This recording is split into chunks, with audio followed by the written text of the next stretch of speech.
Chapter 9, What Lucy Saw. Susan and the two boys were bitterly tired with rowing before they rounded the last headland and began the final pull up Glasswater itself, and Lucy's head ached from the long hours of sun and the glare of the water. Even Trumpkin longed for the voyage to be over. The seat on which he had to steer had been made for men, not dwarfs, and his feet did not reach the floorboards, and everyone knows how uncomfortable it is, even for 10 minutes. And as they all grew more tired, their spirits fell. Up till now the children had only been thinking of how to get to Caspian. Now they wondered what they would do when they found him, and how a handful of dwarfs and woodland creatures could defeat an army of grown-up humans. Twilight was coming on as they rowed slowly up the windings of Glasswater Creek, a twilight which deepened as the banks grew closer together, and the overhanging trees began almost to meet overhead. It was very quiet in here as the sound of the sea died away behind them, and they could even hear the trickle of the little streams that poured down from the forest into Glasswater. They went ashore at last, far too tired to attempt lighting a fire, and even a supper of apples, though most of them felt they would never wanted to see an apple again, seemed better than trying to catch or shoot anything.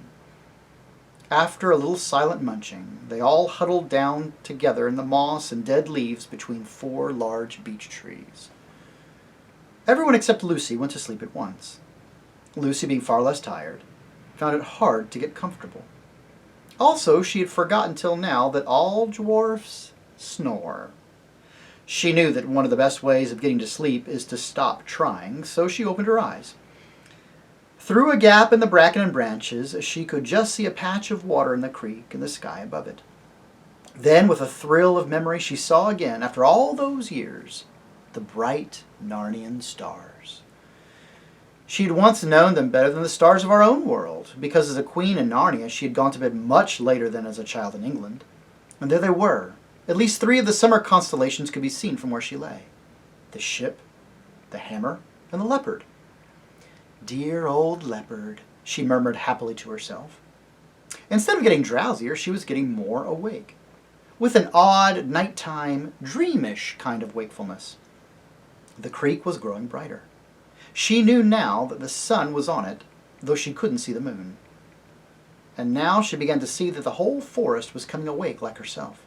Hardly knowing why she did it, she got up quickly and walked a little distance away from their bivouac. "This is lovely," said Lucy to herself. It was cool and fresh. Delicious smells were floating everywhere. Somewhere close by she heard the twitter of a nightingale begin to sing, then stopping, then beginning again. It was a little lighter ahead. She went toward the light and came to a place where there were fewer trees and whole patches or pools of moonlight. But the moonlight and the shadows so mixed that she could hardly be sure where anything was or what it was. At the same moment, the nightingale, satisfied at last with its tuning up, burst into full song. Lucy's eyes began to grow accustomed to the light, and she saw the trees that were near her more distinctly. A great longing for the old days when the trees could talk in Narnia came over her. She knew exactly how each of these trees would talk if only she could wake them, and what sort of human form it would put on. She looked at a silver birch. It would have a soft, showery voice and would look like a slender girl, with hair blown all about her face and fond of dancing. She looked at the oak. He would be a wizened but hearty old man with a frizzled beard and warts on his face and hands and hair growing out of the warts. And she looked at the beech under which she was standing. Ah, she would be best of all. She would be a gracious goddess, smooth and stately, the lady of the wood. "Oh, trees, trees, trees," said Lucy, though she hadn't been intending to speak at all. "Oh, trees, wake! Wake, wake! Don't you remember it? Don't you remember me? Dryads and hamadryads, come out, come to me." Though there was not a breath of wind, they all stirred about her. The rustling noise of the leaves was almost like words. The nightingale stopped singing as if to listen to it. Lucy felt that at any moment she would begin to understand what the trees were trying to say. But the moment did not come. The rustling died away. The nightingale resumed its song. Even in the moonlight, the wood looked more ordinary again. Yet Lucy had the feeling, as you sometimes have when you are trying to remember a name or a date and almost get it, but it vanishes before you really do, that she had just missed something. If she had spoken to the trees a split second too soon, or a split second too late, or used all the right words except one, or put in one word that was just wrong. Quite suddenly she began to feel tired. She went back to the bivouac, snuggled between Susan and Peter, and was asleep in a few minutes. It was a cold and cheerless waking for them all next morning, with a gray twilight in the wood, for the sun had not yet risen, and everything damp, dirty. "Apples, hoo-hoo-hoo," said Trumpkin with a rueful grin. "I must say, you ancient kings and queens don't overfeed your courtiers." And they stood up and shook themselves and looked about. The trees were thick, and they could see no more than a few yards in any direction. "Suppose your majesties, know all the way, right?" said the dwarf. "I don't," said Susan. "I've never seen these woods in my life. In fact, I thought all along we should have gone by the river." "Well, then I think you might have said so at the time," answered Peter with pardonable sharpness. "Oh, don't take any notice of her," said Edmund. "She is always a wet blanket. You've got that pocket compass of yours, Peter, haven't you? Well, then we're right as rain. We've only got to keep on going northwest, cross that little river, what do you call it, the Rush." "I know," said Peter. "The one that joins the big river at the fords of Baruna's Bridge, as the DLF calls it." "Well, that's right. Cross it and strike uphill, and we'll be at the stone table, Aslan's How, I mean, by 8 or 9 o'clock. I hope King Caspian will give us a good breakfast." "I hope you're right," said Susan. "I can't remember all that at all." "That's the worst of girls," said Edmund to Peter and the dwarf. "They never carry a map around in their heads." "Well, that's because our heads have something inside of them," said Lucy. At first, things seemed to be going pretty well. They even thought they had struck an old path, but if you know anything about the woods, you will know that one is always finding imaginary paths. They disappear after about 5 minutes, and then you think you've found another one, and hope it's not another, but more of the same one, and it also disappears. And after you have been well lured out of your right direction, you realize that none of them were paths at all. The boys and the dwarf, however, were used to woods, and not taken in for more than a few seconds. They had plodded on for about half an hour, 3 of them very stiff from yesterday's rowing, when Trumpkin suddenly whispered, "Stop!" And they all stopped. "There's something following us," he said in a low voice. "Or rather, something keeping up with us. Over there, on the left."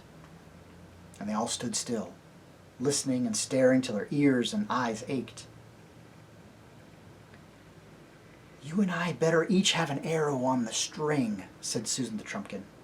The dwarf nodded, and when both bows were ready for action, the party went on again. They went a few dozen yards through fairly open woodland, keeping a sharp lookout. Then they came to a place where the undergrowth thickened, and they had to pass near to it.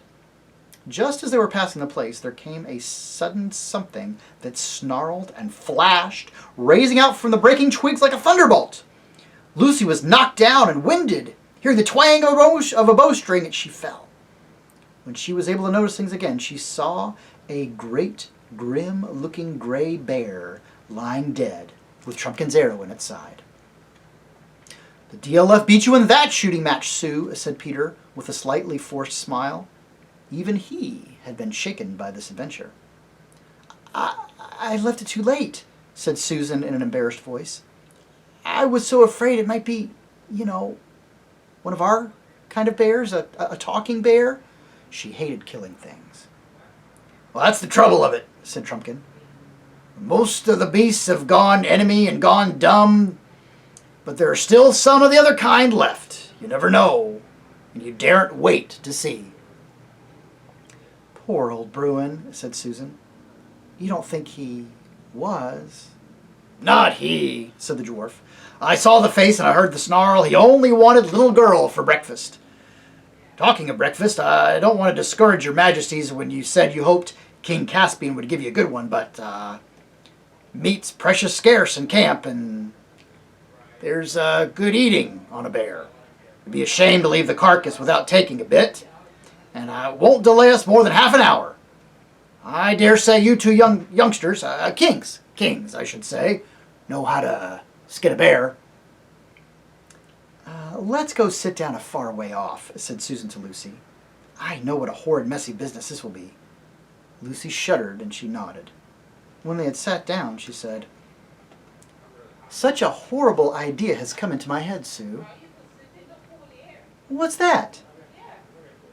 Wouldn't it be dreadful if someday in our own world at home, men started going wild inside like animals here and started looking like men so you would never know which were which? Oh, we've got enough to bother about here and now in Narnia, said the practical Susan, without imagining things like that.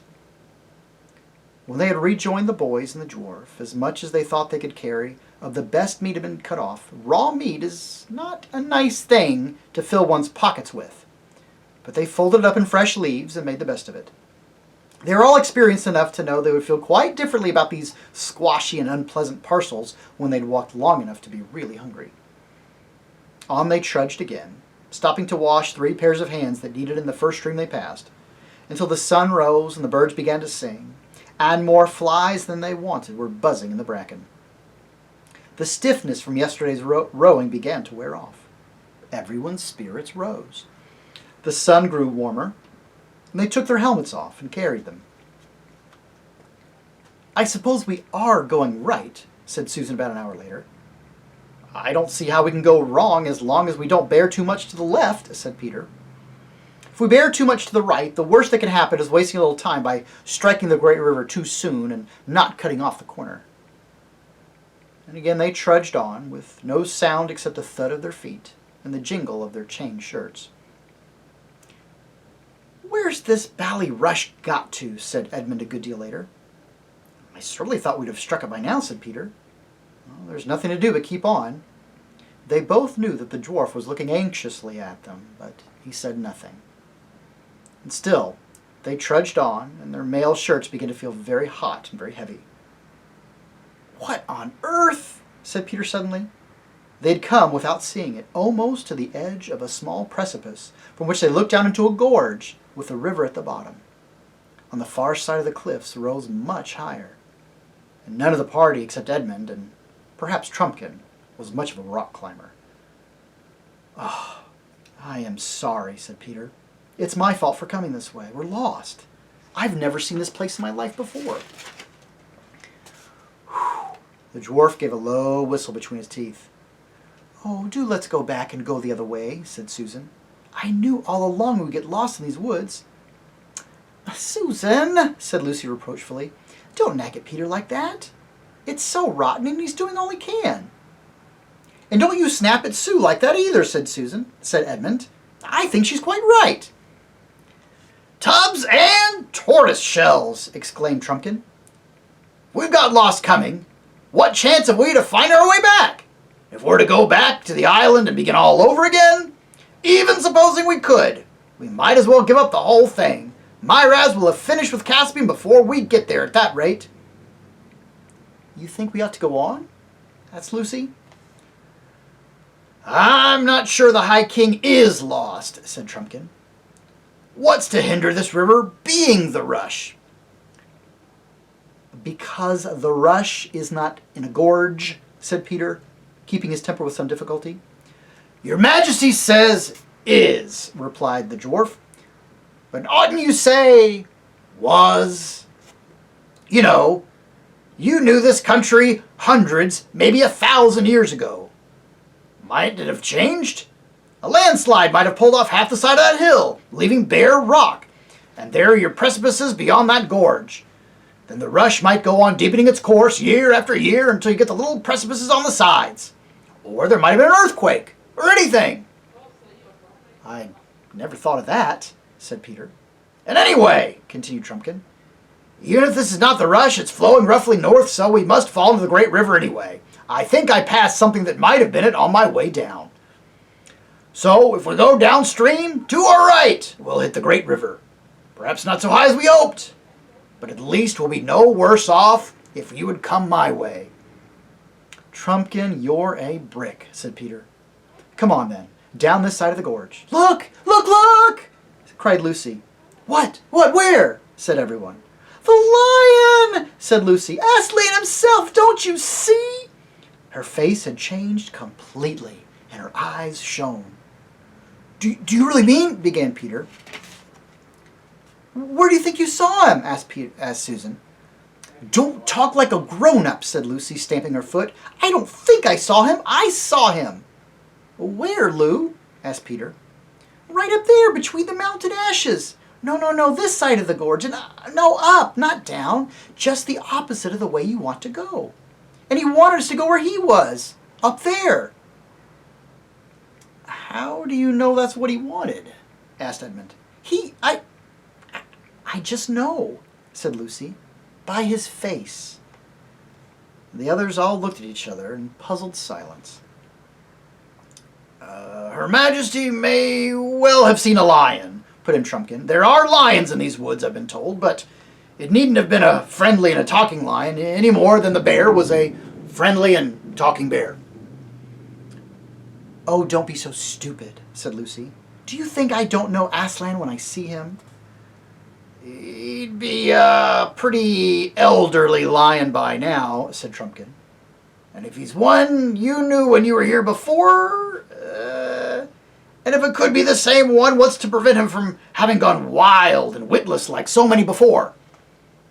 Lucy turned crimson, and I think she would have flown at Trumpkin if Peter had not laid his hand on her arm. "The DLF doesn't understand. How could he? You must just take it, Trumpkin, that we really do know about Aslan. A little bit about him, I mean. And you mustn't talk about him like that again. It isn't lucky for one thing, and it's all nonsense for another. The only question is whether Aslan was really there." "But I know he was," said Lucy, her eyes filling with tears. "Yes, Lou, but we don't, you see?" said Peter. "There's nothing for it but a vote," said Edmund. "All right," replied Peter. "You're the oldest DLF. What do you vote for, up or down?" "Down," said the dwarf. "I know nothing about Aslan, but I do know if we turn left and follow this gorge up, it might lead us all day before we found a place where we could cross it. Whereas if we turn right and go down, we're bound to reach the great river in a couple hours. If there are any real lions about, we want to get away from them, not towards them." "Well, what do you say, Susan?" "Don't be angry, Lou," said Susan. "But I do think we should go down. I'm dead tired. Do let's get out of this wretched wood into the open as quick as we can. And none of us except you saw anything." "Edmund?" said Peter. "Well, there's just this," said Edmund, speaking quickly and turning a little red.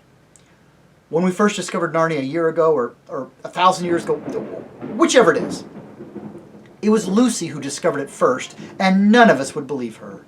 I was the worst of the lot. I know. Yet she was right after all. Wouldn't it be fair to believe her this time? I vote for going up." "Oh, Ed," said Lucy and seized his hand. "And now it's your turn, Peter," said Susan.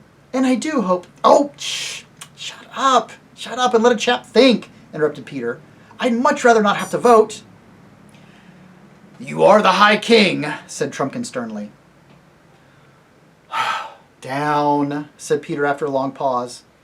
"I know Lucy might be right after all, but I can't help it. We must do one or the other."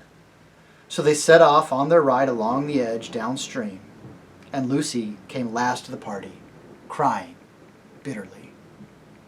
And that's the end of chapter 9. It's kind of a small moment in this chapter as they are trying to figure out which way to go now that the landscape has changed so dramatically than what they were familiar with. Lucy believes she has seen Aslan, and that against what makes most sense of going down, they ought to go up. doesn't make much sense to the kids, and we have to excuse Trumpkin for not believing, because he doesn't believe, he doesn't understand. But as far as Lucy's brothers and sister are concerned, they do understand. But they didn't see Aslan. Why is it that it's only Lucy? And I don't know. And we as the readers haven't seen one way or the other yet if she's actually right. But I do know that even Scripture teaches that faith isn't so much about the strength of our beliefs, but it's actually considered a gift of the Spirit. The faith that Lucy has, in this sense, I think, is a gift. She believes she has seen Aslan, and now it's up to those other kids who may not have been given the same gift to see him at that point or not. Are they going to have faith in Lucy? Will they believe her? Will they trust her? And it's just a little small, almost tiny moment, but good old Edmund, like Trumpkin, he too has learned his lesson. And when he's wrong, as he was in our first book, so terribly, terribly wrong, well, he's going to own up to it. And he wants to trust his sister, who he once treated so very, very poorly. We will have to wait and see who has been given the faith and who will be right.